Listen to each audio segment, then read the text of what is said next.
tiêu anh.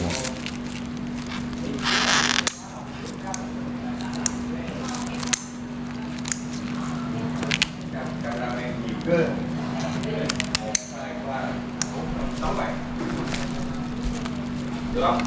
Chính không? Cắt nó đi. Cắt nó đi. Đúng rồi. Nhưng mà chính là nó sống không? Đúng không? Đúng rồi xíu không? Rồi còn mình trứng Cái màu đôi thì nó hơi sáng. rồi xong rồi nhúng lại. Đúng rồi.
Vậy được.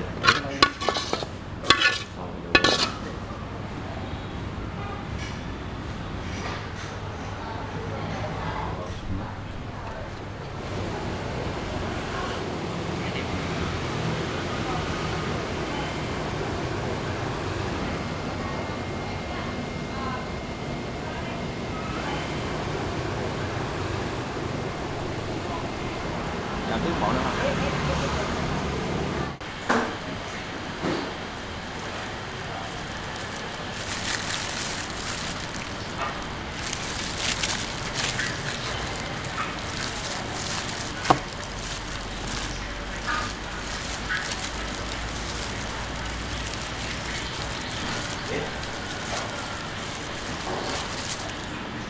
Ok, rồi, chạy. Mở ra.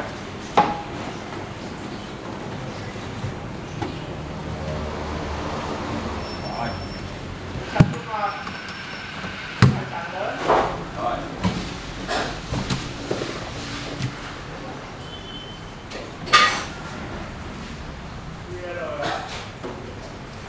Đây là ngồi bỏ lên đây.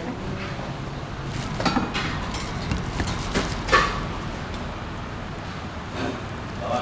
Bỏ này qua.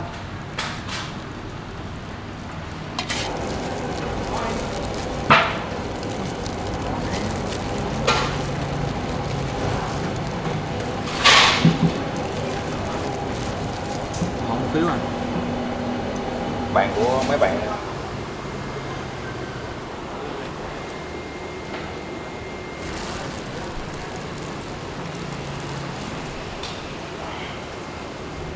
Quay rồi che à, trơn nhá. Cái đây em nói với ổng lại, cái này là phần ngon nhất của con bọ nha. Cái này là trứng nè. Ok. Ok chưa?